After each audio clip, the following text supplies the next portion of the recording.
90 watts पर minute start. अध्यक्ष जी, आज 1947 के बाद आज़ादी के इतने बरस गुजर गए हैं, दुनिया के सारे मुल्कों में हमारी क्या जगह है? दुनिया के सारे मुल्कों में हमारी क्या पहचान है? हम कहाँ खड़े हैं?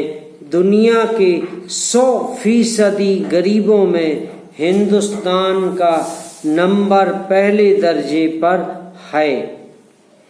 47% निरक्षर अंगूठा छाप अकेले हिंदुस्तान में 57% हैं।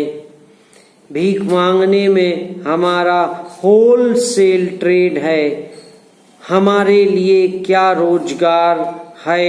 और हिंदुस्तान बुद्धि, विवेक और खोज के बारे में, एक प्रतिभा के बारे में कहाँ खड़ा है? हिंदुस्तान में 1 लाख जातियां हैं। कितने तरह के भगवान हैं और कितने तरह के पंथ हैं। इसमें से व्यवस्था निकालना कठिन है।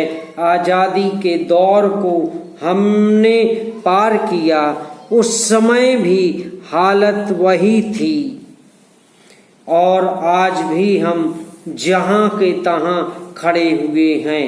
आज के इस अविश्वास प्रस्ताव में हिंदुस्तान के 87 करोड़ लोगों की त्रासदी, बेबसी, जिल्लत और लाचारी का जिक्र नहीं है। हजारों वर्षों की त्रासदी के बाद यह राष्ट्र हमको मिला है, यह आज़ादी हमको मिली है।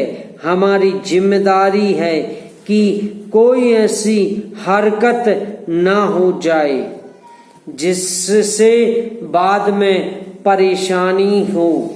आज़ादी हमारे आचरण से खतरे में ना चली जाए। मैं सोचता हूँ जितना ज्यादा जुल्म हिंदुस्तान में है, दुनिया में कहीं नहीं है। हिंदुस्तान की संस्कृति और तहजीब में सबसे ज्यादा नतीजे वाली कोई चीज है तो वह जाति व्यवस्था है। जुल्म का सिलसिला पुराना है। 45 वर्ष से हिंदुस्तान के जो पिछड़े लोग हैं और शूद्र लोग हैं, उनका हल लिखा हुआ है और जब उस हक को मांगने का काम हुआ तो देश में क्या हुआ?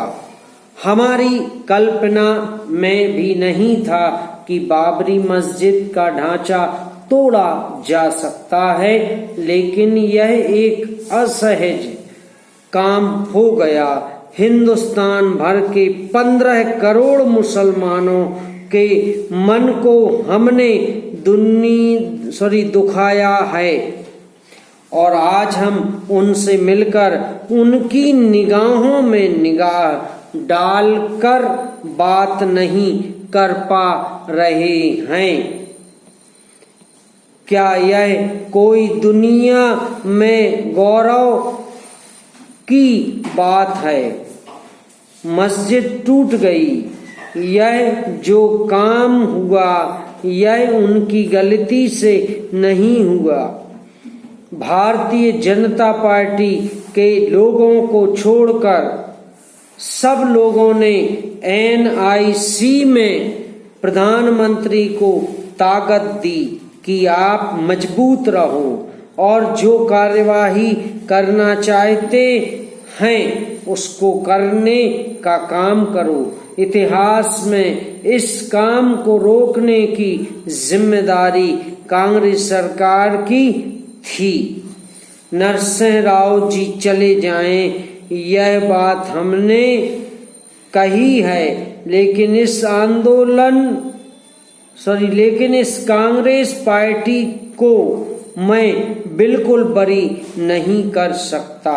अगर इस पार्टी के एक आदमी में भी हिम्मत होती तो ये हादसा रुक सकता था। पैरा, मैं इस अविश्वास प्रस्ताव के हक में नहीं हूँ, क्योंकि यह उन लोगों द्वारा कराया गया है जिन्होंने बाबरी मस्जिद को तोड़कर हिंदुस्तान में जो एक स्वाभाविक प्रक्रिया थी उसको नजरअंदाज कर दिया। ये इतिहास के गुनहगार हैं और जो सरकार का वाद है उनके साथ हमारी जंग जारी है। समाप्त।